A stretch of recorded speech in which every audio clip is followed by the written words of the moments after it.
time. Shout, shout.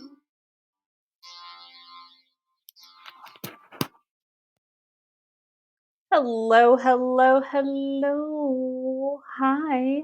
Happy almost Lionsgate, or Lionsgate if you're listening in real time on 8/8. I am starving, so I really want to just get into this. And why? Here's the thing. I'd always like to eat before I do something like this, whether it's an event, whether it's a podcast episode, working with clients, and it's because it drops my vibration. And I say that from the space of like, I could eat the healthiest, quote unquote, healthiest thing in the world, but like my body is going to now shift from being in a space where I'm really open and able to receive the guidance and the messages that need to come through for you. And it's going to move into, let's digest this food. Let's allow it to move from the stomach into the intestines and make Danielle have to go to the bathroom. And that's not really the experience I want to have with you all. So just, little FYI, our bodies are so smart and so intelligent and they can do so many things for us. But when we try to do too much at once, it gets overwhelmed and then our frequency isn't able to be as strong as we want it to be. So I'm very excited to eat after this. I have a very lion-y meal. I want to make this like rice bowl with salmon and avocado and cucumbers from my cute little garden. I'm in Asheville right now. I'm staying on my Venus line, which is really groovy because right now Venus is in Virgo, which is my natal sign. So when I was born, Venus was in Virgo and my Venus line was running right through Asheville. So I'm here now during Lionsgate portal.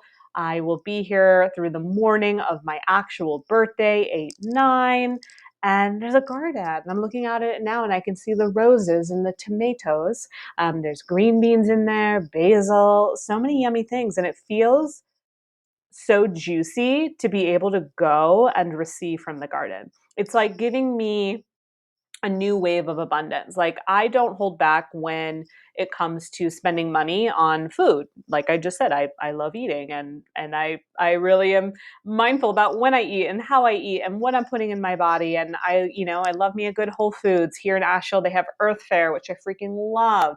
But the ability to be in a place that I can just walk over to this beautiful little garden and find food that will nourish me without having to give any other kind of exchange except gratitude is so good. And then when you think about those areas in your life, it's very easy to go into a place, and this very much relates to Lionsgate.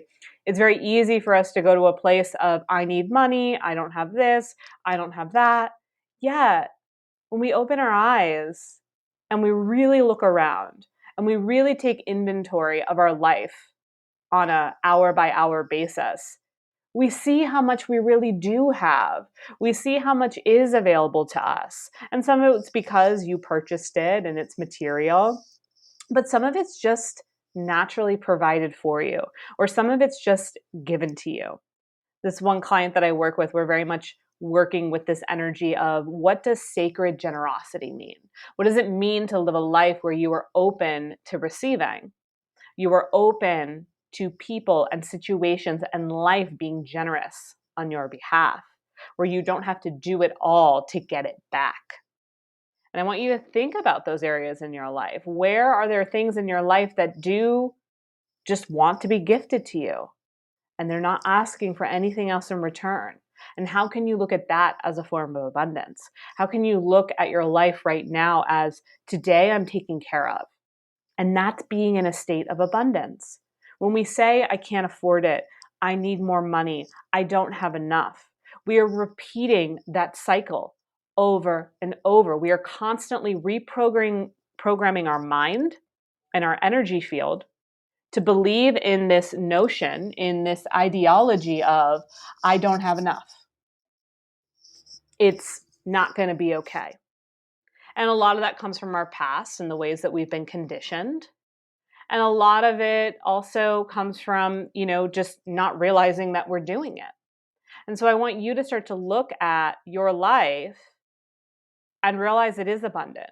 Realize the fact that you get to listen to this right now. We are communicating with each other in this moment. Why is that possible? Because of abundance. because of generosity, because of an exchange that you and I have, or I'm able to provide this for you. Take that in. And instead of saying, I need more money, I don't have enough, say, look at what I already have. Look at what's growing. Look at what's fueling me. Look at what's nourishing me. And we start to reprogram our life so that we don't even think about lack. We don't even recognize that we're in a state of needing more. We just notice it when it comes to be that point. Oh, the fridge is empty. Time to go to the store. Looks like it's time for me to ask for a raise. Why don't I go ask for one? Oh, looks like I could use some more funds. Why don't I promote this workshop that I'm doing? And just give money a little bit more credit, give abundance a little bit more fuel in a way that inspires you, that feels good, that works with your life, as opposed to money always clashing. I could talk about money for a long time, but what I really want to get into, of course, is Lionsgate. So Lionsgate is occurring on 8/8, and there's a lot of layers to it. So I'm going to give you my breakdown of Lionsgate, what it means to me, a little bit around the history. And I also, of course, want to share with you an opportunity to join me on 8/8. Sunday at 11 a.m. Eastern Standard Time. We will be gathering right after the new moon in Leo. So we'll have a new moon in Leo. I want to say it's at 10:39 a.m. Eastern Standard Time.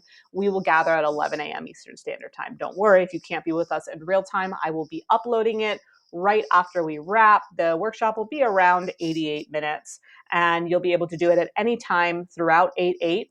And anytime through the portal being open 8/16. Now, I recommend, if you can't do it on 8/8, again, the Lionsgate portal is still open until August 16th. But what I would recommend that you do is you try to time it so that you're starting at 8 o'clock or 8:08 or 8:35, because 8 and then 3 plus 5 equals 8, right? So 8/8. Try to find a little window of time that really adds in that 8/8 energy, right? You could do it at 4:40. That adds up to 8, right? So kind of find your own little timestamp that feels really yummy so that you can say, I am starting this experience still in the Lions portal at 8/8, okay? And the link is in the show notes if you want to join us. I really, really hope you can join. It's my favorite event of the entire year. And here's why. I'm going to share a little bit about it with you. So Lionsgate has technically been around since the ancient Egyptians, since the time of the Great Pyramid and the Sphinx, and that civilization was working with the Nile. And then in time, as the Egyptian culture changed and the civilization itself no longer became what it is today, as the Piscean Age started to take form, we lost sight of Lionsgate. We no longer really recognized it as something that needed to be celebrated and honored, and something that was very sacred and holy. And it was through the dawning of the Aquarian Age in 2012. So the Aquarian Age, when people say the New Age, right, or the New Agers in the 60s and 70s, what they were doing is they were preparing for the New Age that was occurring in 2012. So in 2012, we moved from the Age of Pisces, which kicked off with Jesus at the beginning of our time frame, 8 or 1 AD, if you will. And we moved into the Age of Aquarius in 2012. When we moved into the Age of Aquarius in 2012, we started to get new technology. And what I mean by that, we started to access different records. There's Akashic records. There's, new channeled information that started to come through. Now, when we move into a new age, things aren't instantaneous right away. We can see that even with Jesus, right? Like Jesus kicked off the Age of Pisces. But think about his legacy and what he accomplished before he died in 33 years. It wasn't like everything just shifted the day he was born, right? And the day the Age of Aquarius or the Age of Pisces started. It took a while, and it really took centuries for it to really actualize. And the Age of Pisces was all around about this idea of find the teachers outside of you, find religion, find community, find God through others. And the Age of Aquarius is the opposite of that.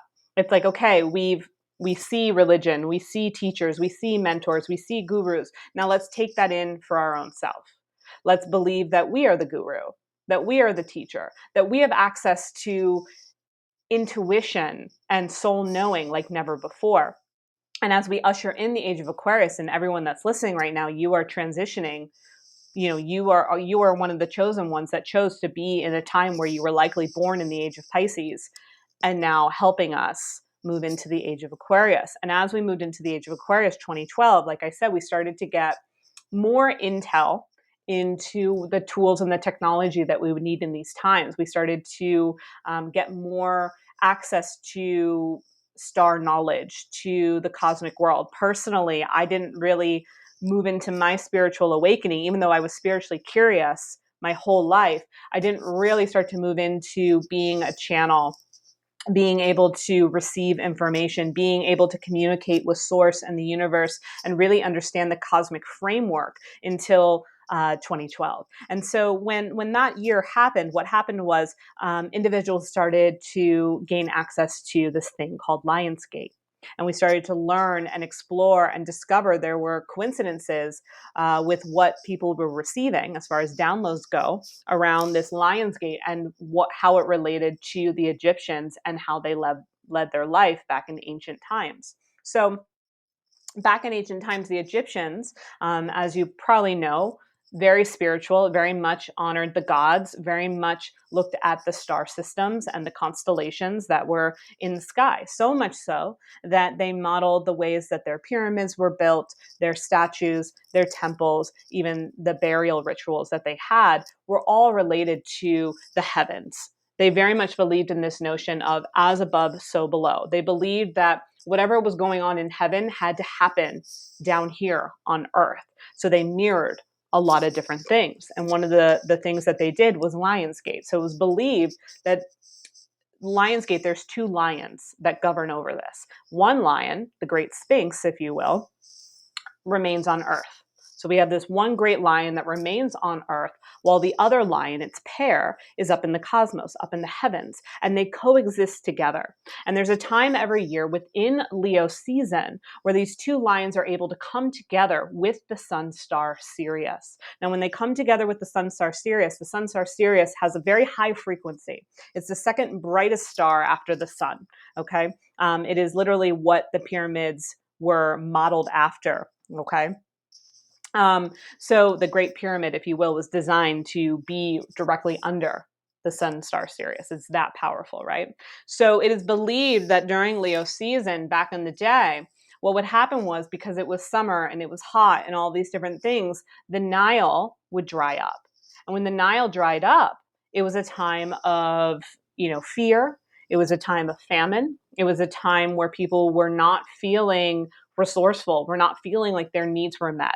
It was a scary time, and they felt that it was a time of darkness. They felt like it was a time where the lion was taking away what it is that they needed to show them how to be grateful. And so, people would say, like, beware of the great lion. And what they meant by that, beware of the great lion that might come in and take away your goods, so to speak. And so when Lionsgate would happen, and it would start right around Leo season. This year, it started around July 23rd. Things started to shift. The constellations in the sky started to move. The sun star Sirius started to hover over the lands. And as it did, the Nile started to fill. It started to fill so much that it started to flood, right? And there was this overabundance of everything that they could possibly need. But they had to be in a state of gratitude. They had to be in a state of preparation. And they had to be in a space of knowing. So every year they were prepared to honor the sun star Sirius to assure that the Nile would get what it needed, so that they in turn could have the water, have the resources, have the ability to move forward, to have the motivation and the stamina to continue to live and go into this space of feast, if you will. So it's a very sacred, holy day. And the peak of it was 8/8. And today, the one thing that I want to kind of clear up, you might see there are some naysayers online or people saying it's not real, it's made up, it's a new age occultist thing. Like, good on them, right? And that's part of this Aquarian age. Part of the Aquarian age that we are in is asking us to see the false light, to believe your truth. You know, if this is resonating with you, there's a reason. If it's not, then there's also a reason. And that's okay, right? We all have our own ways of navigating this age, and that's the point. The main thing, though, is to stay in your discernment and also stay in your heart. Are you in your heart center? Are you in your truth? And that's also what Leo symbolizes. The archetype Leo, the lion, governs the heart and our backbone, the spine. So during these times, it's asking you, what do you believe in? What do you stand up for? What is in your heart? What feels true? Now, one of the things that we see happen during the new age and the age of Pisces as well, you know, again, because we were born into the age of Pisces, we're still going to have people that are going to want to be the guru, want to be in charge, want to take advantage. And people take advantage of Lionsgate. They just are like, ooh, Lionsgate, 8-8, let me host a workshop. Let me do this. Let me do that. Let me tell people these things. Let me scare people into, you know, doing this with me, right? There's a lot of fear that can be created by the wrong individuals around these types of times. But one misconception that we have to realize that is false. Sirius is no longer in a position where it is above us on 8-8. So what we're doing on 8-8 is we are honoring the fact that Sun Star Sirius was on the horizon on 8-8. Now, it actually happened, I believe it was July 4th. So technically July 4th, the Sun Star Sirius was over, like, positioned, you know, over our Earth, over the horizon in the morning sky, whereas now we don't have that, but we can still evoke the energy because we're working with portals. So here's the next phase. So what we're doing is, in real time, even though we don't have the same alignments that the Egyptians did, we have 8-8, we have Leo season. We also this year have a new moon and some interesting aspects with Uranus, which I'll get to. Again, this is very layered, a lot to talk about here.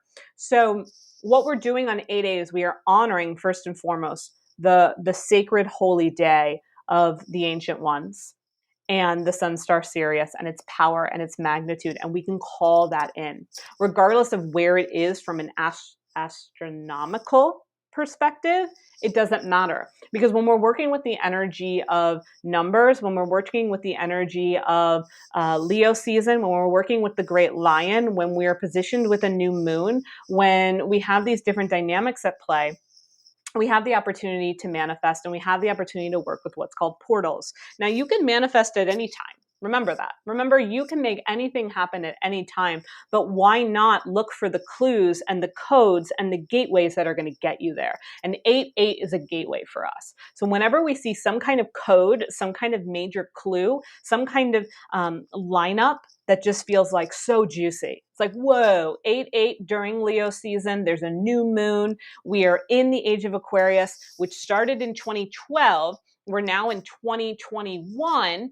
This Lionsgate is also nestled between one full moon in Aquarius that happened in July, another full moon in Aquarius that's happening on 8/22. Okay, like Saturn and Jupiter right now are also in Aquarius. Can we talk about all this? Like, holy, you know? So when we look at all that, we know it's significant, and we can use our energy collectively. And that's why I really want you to join this workshop with me to magnify that and to enter this portal together, because we are so much stronger together than we are apart. We are so much stronger as a collective than we are as an individual. And as much as the Aquarian age says, you are the guru, you know the way, if we can all come together in our own individual intuitive knowing as a collective, that is beyond magnificent. That is beyond powerful. That is beyond, like, anything. And that's the opportunity that we have. So we get to create within this container. And again, the portal, you know, portals usually take a while to open. Again, if I wanted to open a portal right now, I could technically, but I want to honor the Lionsgate portal, because you might have noticed leading up to this 8-8 date, you might have felt like you were shedding things, releasing, maybe tired, headaches, you know, things coming through, situations, tests, right? They were all kind of brewing as the portal opened on July 23rd. And that was really to just give you some assessment to say, before we get to 8-8 and we officially go into the portal. We want you to be so clean, so clear. We want you to knock things out energetically, physically, mentally, emotionally that you do not desire to bring with you. And especially in this case, leading up to a new moon is always a dark moon. So on Friday, we enter the dark moon in Cancer until Sunday morning. And the dark moon in Cancer is really that final clearing. It's really allowing you to just say like, all right, I'm good. I free myself from this. I let go of this. And at least within our knowing, within my intuitive knowing, this is what I let go of. Within my intuitive framework, this needs to go. We can all think of something, someone, somehow that it's got to go. And we allow that to happen so we can be in this really sacred reset. And then that sacred reset leads us into the Leo new moon, which happens on 8/8. And a new moon is always a chance to start fresh, to expand, to open up into opportunity, to build something, to grow something. And how amazing that we get to use this new moon energy with 8/8, one of the most biggest, brightest manifestation days of the year. It's huge. It's amazing. It's so freaking good, right? So the portal reaches its peak, and if you're working with this energy with me, we get to access it, and we get to go in, and we get to go in with this big open heart, with this willing spirit, with this readiness, with this hunger for more. And from that space, we can work with the two lions, the one that is still here on earth, watching over us and coinciding with us, and the one that is above, that is working with the ascended masters and the archangels and your guides. And they coincide together to create this really gorgeous portal for us. And when we step into that portal, we are held. And from that space of being held, we open up into new waves of possibility, of potential, of clarity, of confidence. And with that comes more courage, motivation, and stamina. And part of my gift is to be able to channel that experience for you so that you can really have access in the best way to meet you where you're at. One of the things that we want to also recognize within Lionsgate and kind of the energy around it is, again, what does 8/8 mean? So when we look at the number 8, 8 is abundance, 8 is resources, 8 is having all your needs met, you are taken care of, 8 is good fortune. And when we turn 8 on its side, it's the infinity symbol. And the infinity symbol means never ending, always here for us. But so often, in this life, we don't believe in the energy of the infinity symbol. Like if you were to imagine the infinity symbol was like running as this like little timer behind you, how many times are you really allowing the infinity symbol to complete a loop? To really move in a way where it's actually making a seamless loop every time? Or do you stop it? Or do you send it back, right? Like our infinity symbol that lives inside of us or around us should always be moving in this beautiful kind of forward motion. But how often do you kick it back and don't let it complete the loop? Or do you stop it? Or do you know what I mean? So this 8/8 portal is really helpful for us to kind of reactivate and recharge our infinity symbols, okay? Because we all came here with an inheritance. We all came here with a soul knowing of what we were going to do on this earth. And that soul knowing knew that we were going to be backed by resources, by abundance, by our own inheritance. That's something that I talk about in my program, the Citrine Codes.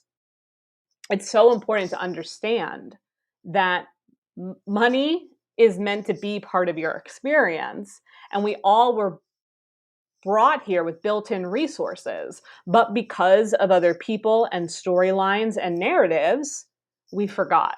And we chose to believe in lack. We chose to believe in, it not working out. We chose to believe that we have to just scrap by. But when you're just scrapping by, when you're worried about bills, how are you able to really step into your potential? You can't. And it's not to say that life doesn't throw us things sometimes. I've been there myself, where there have been times where I have been broke. like broke, like, just literally like doing whatever I could to just be able to like buy some oatmeal so that I could feed myself. Okay. I've been there and it's not fun and it's not pleasant, but I know it's not something that I want to repeat. Right. So when we find that we're in a financial situation that's not pleasant, it's not continuing to feed that situation, but find a new way. I had to find a new way because clearly me being completely broke wasn't serving anything in my life or myself.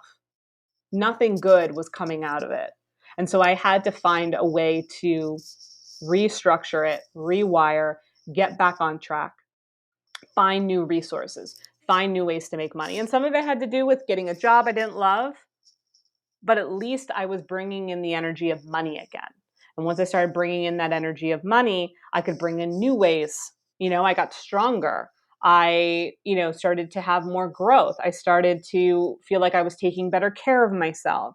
And the more that I allowed money to help me, the more of it I started to find. The more of it found me, the more options and possibilities and potential and resources came to be. Because deep down, I was meant to be taken care of, and so were you.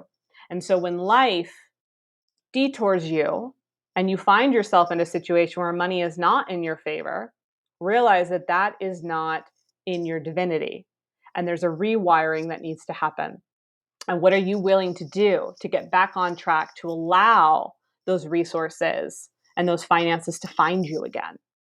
And we have that opportunity with Lionsgate. And we have that opportunity, again, like I like to believe that like we all have this like really cool infinity symbol that's like our soul bank account, and it loves to just loop around in our favor. But if we get stuck, if we get trapped, if we get, overridden in fear, the loop stops. And this is our kind of reset. Again, so good with the new moon to get it going again, to pump some energy back into it, to get the flow going, to get, our own Nile River, if you will, back in full currency, right? You think about it. Water has a current.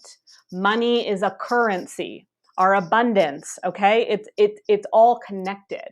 And so as the river flows, as the current runs wild, so can you. So can your heart, your sacred wild heart that we are activating in this experience. So there's so much going on. And this activation that's going to be happening is so powerful and so bright. It can completely alter your path if you let it. It can completely bring you that fresh wave of abundance, of potential. It can bring in that courage and that boldness that you're looking for. It also can help you with your confidence. So often people tell me I'm not confident. Like, not like, Danielle, you're not confident, but like they say, Danielle, I'm not confident. I'm not confident enough. I don't have the confidence. I'm not confident enough to do that. Here's the thing. You actually, just like you have a soul inheritance built into you and you are naturally abundant, you're actually also naturally confident. Because think about when you get a really good idea. How confident are you in that moment about that idea? Think about something that you love to talk about. How confident are you when you're talking about that thing that just lights you up? I want you to think about anything in your life that's very important. And I want you to think about the confidence that you have in your life around those things. You are naturally confident. When you get that really amazing idea, when you move forward with that thing, when you talk about what you love, you are confident. What you are lacking is the courage to move it forward. It's not confidence that we're lacking, it's courage. And this is our opportunity to claim our courage so we can resume our confidence. We can resume that juicy idea. We can resume going about that thing that we're obsessed with. But for some reason, we don't move forward because we're not courageous enough. We don't feel like we're capable. We weren't given the strength. We weren't told or validated in what it is that we were so confident in. So we lose faith. We lose strength. We lose our groove. But we never really lose our confidence, because if I ask you to close your eyes and think about something that really lights you up, you're confident about that thing. It feels really yummy. It feels really juicy.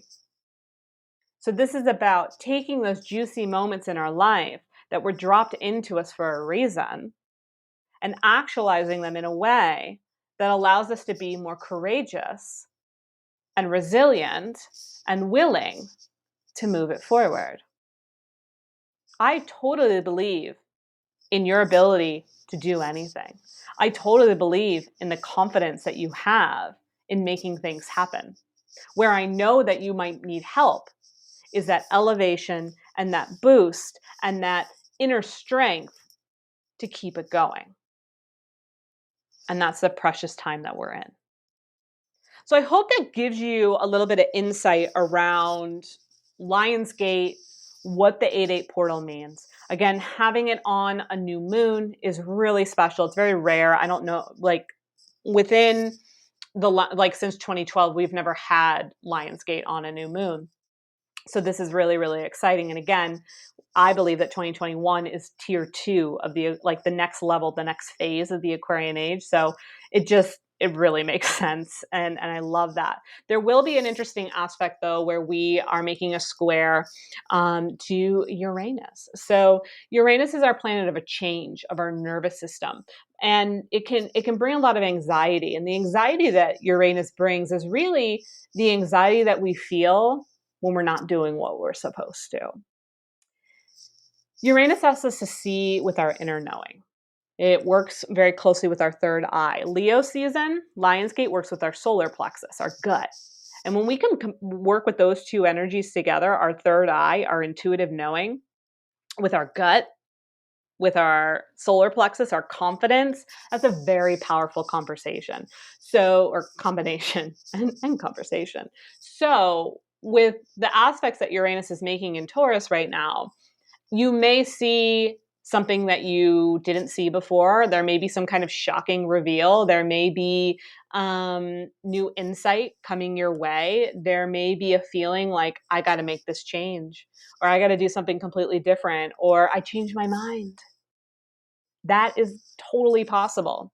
That can totally happen right now. So be open. Like, that's the thing too. Again, I know you're confident deep down, but then when the change starts to ensue, we get scared. Don't be afraid of the changes right now. Right now, you are being asked to stay brave, to stay a warrior, to stay in trust of what you're here to do, that you chose to be here during these times. And I know the outside world can seem chaotic and uncertain, yet when that happens, we go to the place that feels calm and certain. And that's our inner knowing. That's our third eye. That's listening to our gut, our solar plexus. That's coming together as a collective and working with the energy of times like this. I can't think of a better time for Lionsgate New Moon 8/8. I don't think it would have been as crucial if we had it 5 years ago. Being honest, I don't think the significance and the power would have been as necessary as it is now. So I want you to be gentle on yourself leading up to this time, or if you're listening after, continue to be curious until the portal closes, 8/16. I would love to have you for my experience, whether in real time or the replay. If you're a member of the Cosmic Channel, it's included in your membership, or you can buy the workshop separate, totally up to you, whatever your preference is. And it's just such a great opportunity to come together again. I will be leading you in guided meditation. I'll be going a little bit deeper into the teachings of Lionsgate, particularly around the feminine and the masculine as it relates to manifesting, working more with our infinity symbol. We'll be working with ascended teachers, archangels. It's just my favorite thing. And part of it, I don't know what we'll be doing, because once we go into that channeled container, it's going to be so expansive, and what will come through will really amaze us all. So I'm just excited for that part more than anything else. So I hope you can join me. But regardless, if this was helpful, if you found truth, I welcome you to share it out. And from the bottom of my triple Leo heart, I wish you a really happy and prosperous Lionsgate. I freaking love you.